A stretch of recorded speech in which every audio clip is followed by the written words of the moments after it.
Какого Левиафана вы считаете самым внушительным и пугающим в игре? Может быть, Жнеца? Его рев, его взгляд вряд ли оставит кого-то спокойным. Или может быть призрачного Левиафана с его гигантским силуэтом и жуткими движениями? А может быть морского дракона или императора? Конечно же, все эти ответы имеют место быть, но что насчет Левиафана Гаргантюа? Самого большого существа на планете 4546b, самого гигантского и самого загадочного Левиафана игры. О нем неизвестно почти ничего, кроме того, что он обитал на планете около 3 миллионов лет назад, и что одна голова его была почти в 2 раза больше, чем циклоп. Но почему же он вымер? Что послужило для этого причиной? А также каким Гаргантюа был при жизни и есть ли у него потомки среди современных видов сабнатики. В самой игре существует не так уж и много информации о этом гигантском существе, однако попробуем использовать все, что у нас есть, а именно единственные доступные игроку фрагменты Гаргантюа. Его скелет, который остался в затерянной реке. Судя по строению челюсти и наличию массивных клыков, Гаргантюа был хищником. И вот теперь представьте, сколько добычи понадобилось бы этому плотоядному существу, чтобы просто жить и при этом насыщаться, учитывая, что в длину он был от 1000 до 1500 метров. Скорее всего, Гаргантюа пожирал других левиафанов и в целом был самым господствующим существом в пищевой цепочке планеты. Но не стоит быть уверенным даже в этом, ведь та планета, которая доступна нам в игре сейчас, во многом подвержена изменениям, вызванными сторонней бактерией Хара, ну или Хараа. А что если Гаргантюа не единственный? Что если в древние времена расцвета планеты существовало множество других, схожих по масштабам существ? На Земле вот когда-то были динозавры, а потом они, к сожалению, вымерли. Быть может, и в доисторическом мире Сабнатики и ее океанические просторы когда-то наполняли гигантские существа. И, скорее всего, то место, которое мы считаем мертвой зоной сейчас, раньше было пристанищем для такого вот рода левиафанов и прочих гигантских существ. Потому что в силу своих размеров вряд ли эти ребята вообще могли куда-то поместиться. Но почему же тогда скелет огромного Гаргантюа мы находим в таком маленьком пещерном биоме? Как он вообще туда попал? У меня есть несколько предположений на этот счет. Учитывая неповрежденный характер костей, можно предположить, что затерянная река представляла собой естественную систему туннелей, в которую существо вошло по своей воле в далеком прошлом, но по какой-то неведомой причине не смогло выйти оттуда обратно. Может быть, оно запуталось в растительности, а может быть, данный представитель Гаргантюа просто умер от старости. Или вообще подобные подводные пещеры являлись своего рода кладбищем для левиафанов. Не стоит проходить мимо очень важной детали. 2/3 скелета находятся под водой, что означает какие-то геологические изменения в прошлом. Да, это значит, что затерянная река когда-то была, возможно, совершенно другим местом, и поэтому любые теории, построенные на основании имеющихся у нас данных сейчас, могут быть неточными. К сожалению, мы не видим всей картины полностью.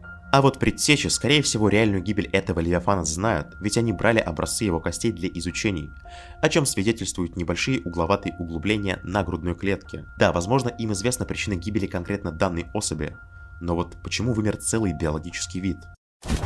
А вы знаете, что сабнатика для российских пользователей стоит почти в 2 раза меньше, чем сабнатика для игроков из США? Для нас это всего 1000 рублей, а для них 30 баксов, то есть 2 с лишним тысячи рублей. Звучит, конечно, круто и даже приятно, но почему так происходит? Это называется региональная ценовая политика, ну или, проще говоря, ценовая дискриминация. Порой, конечно, она бывает нам на руку, но отнюдь не с каждой игрой. Да и тем более встречается она не только в игровой индустрии. С ней можно столкнуться и при оформлении подписок на разные музыкальные сервисы, при покупке билетов или даже аренде машин. И если подобное явление вас не очень устраивает, то одним из лучших способов его обойти будет Surfshark. Крутой VPN-сервис, с помощью которого можно не только обходить ценовую дискриминацию, но и иметь доступ к эксклюзивному контенту, например, 15 крупнейшим региональным библиотекам Netflix. Или вообще разблокировать тот контент, который скрыт от нас большим братом. В отличие от полностью бесплатных VPN-сервисов, тут нет надоедающих рекламных баннеров и трекеров. А еще они очень круто придумали с неограниченным количеством устройств. Купив подписку один раз, вы сможете использовать ее на всех устройствах одновременно. Это не просто очень быстрая VPN-система с широким функционалом. Это еще и кроссплатформенная VPN-система. По моему промокоду в описании можно получить 4 месяца бесплатного использования Surfshark, а также скидку 84% на дальнейшую покупку. Ну а мы переходим к Гаргантюа. Что ж, давайте предположим, что раньше планета была совершенно другой, и Гаргантюа бороздил ее подводные просторы своим огромным змееподобным телом. Что же пошло не так? Теория, которая приходит сразу на ум, это теория о том, что Гаргантюа просто вымер из-за недостатка свободного пространства или еды, но, как мне кажется, она довольно сомнительная. Подумайте сами, эволюция далеко не дура, а естественный отбор вовсе не дурак. И вряд ли бы их компания стала создавать какой-либо вид в условиях, не подходящих для него. Наоборот, биологический вид со всеми его приспособлениями и свойствами – это лишь следствие среды, в которой он обитает. А если Гаргантюа как вид все-таки произошел, то значит, что на планете 4546b когда-то еды для происхождения и эволюции данного вида было в избытке, а также свободного места тоже было немало. Опять же, все изыскания и размышления упираются в мертвую зону, самое обширное, неизведанное и огромное пространство в игре. Но все-таки, несмотря на существовавшие когда-то условия для благоприятной жизни, они вполне могли измениться. Да, среда — это вещь непостоянная и изменчивая. Именно поэтому биологические адаптации в течение жизни планеты могут и даже должны изменяться. Быть может, настали суровые климатические изменения, быть может, упал гигантский астероид, а может быть, всему виной какая-то страшная и заразная болезнь. А ведь у нас есть подобный кандидат на роль убийцы самого гигантского вида планеты, а именно Хараа, или Хаара. Данный бактериальный патоген был когда-то завезен расой предтечей на планету 4546b с целью исследования и поиска лекарства. Однако исследовательский комплекс был поврежден, зараза вырвалась на свободу, быстро заразив всю планету, после чего значительная часть жизни была уничтожена. А что если даже гигантский Гаргантюа пал жертвой этой болезни? Теория, конечно, хорошая и, казалось бы, многое объясняет и даже связывает воедино, но есть одно «но».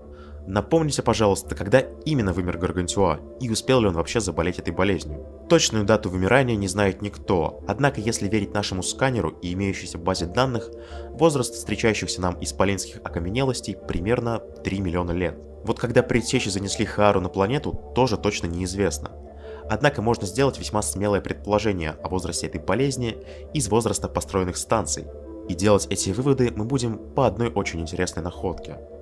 Если хорошенько исследовать базу предтечей, то можно обнаружить древний земной клинок, датируемый 13 веком нашей эры. Это свидетельствует о том, что предтечи следили или, может быть, даже скрыто влияли на земную жизнь человечества.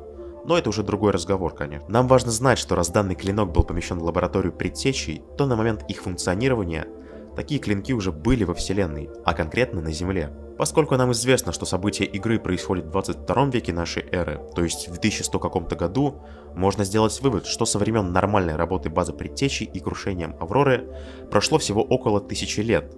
Базам предтечей 1000 лет. Сама болезнь Хаара на планете столько же времени. А это значит, что вряд ли она застала живым хоть кого-то из вида Гаргантюа.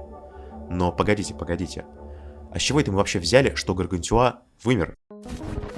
Да, мы находим в игре древний скелет, которому более 3 миллионов лет. А также в продолжении Below Zero мы Гаргантюа не встречаем, к сожалению. Однако, что в той, что в другой игре, нам доступна лишь малая часть планеты для исследования.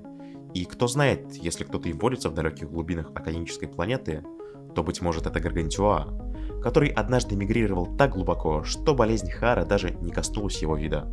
Что ж, вполне вероятно, что в одной из будущих частей Сабнатики Гаргантюа будет доступен в игровом процессе, ведь концепт у него был действительно внушающий. А что если Гаргантюа не вымирал с планеты, но при этом его на ней все равно нет?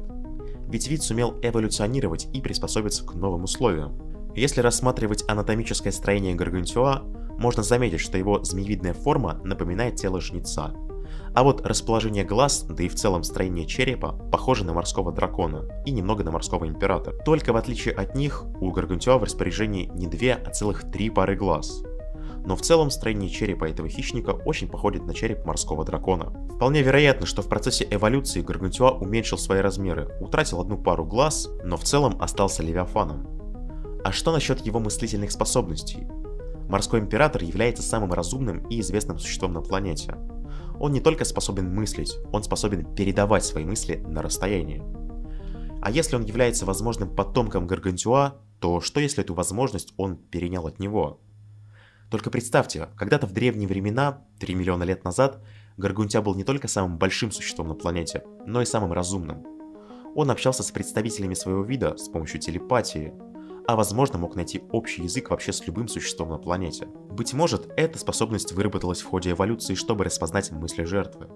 А может быть, телепатия нужна была ему наоборот, для поддержания глубокого морского порядка.